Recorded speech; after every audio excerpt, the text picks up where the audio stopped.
South African Neil Ellis calls it his office. An office that just happens to be a Russian-built helicopter gunship. Reliable aircraft, strong, ideally suited for African conditions.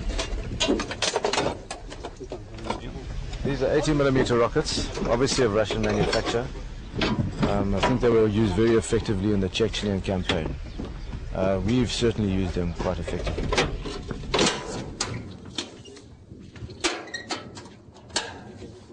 He's fought in Angola, Zaire, Bosnia, and now Sierra Leone, working for the big names in freelance soldiering, executive outcomes and sandline. To the outside world, he's a mercenary.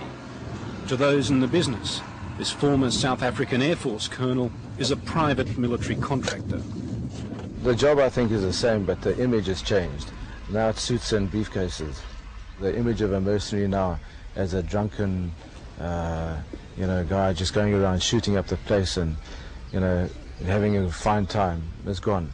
The people you find now, generally speaking, the people you find are professional soldiers. They're all well trained, special forces trained, and they're good soldiers.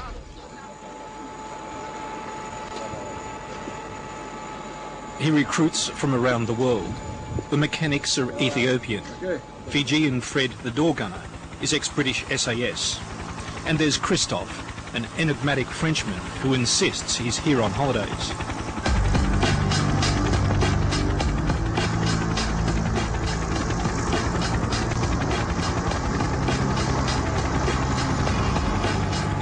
They're paid by the Sierra Leone government, desperate to end a 9-year civil war against the Revolutionary United Front, or RUF, described as Africa's Khmer Rouge. The only thing the rebels fear are these men and this gunship. If they catch the crew, they've vowed to cut out their hearts and eat them. They're very frightened of this aircraft.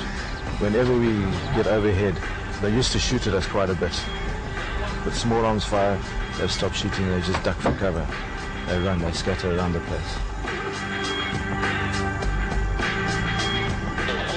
Today's combat mission, a surprise counterattack on rebels who this morning overran government troops in this village. This village is attacked. This is where our civil troops have been attacked. They've been pushed back. Okay, these rebels are not they're very nearby. Because you see, this is our attack after this morning. Look at the ship line around and all the houses there.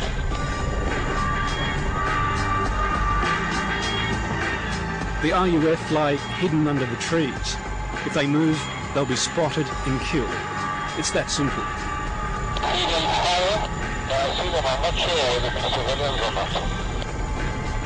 There's not supposed to be any civilians here. It's all supposed to be rebel area.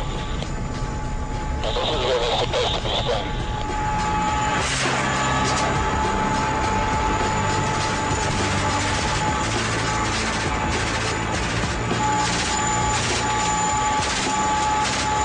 There's no Hollywood bravado, just a cold clinical efficiency to it all.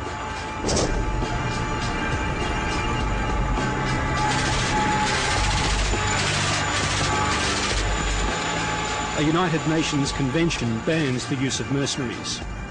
Yet they've come to the rescue of embattled UN peacekeepers here on more than one occasion.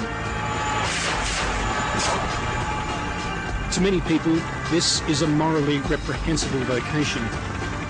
But in Sierra Leone and many other parts of Africa, there's no peace to keep, and the UN is powerless to stop the bloodshed.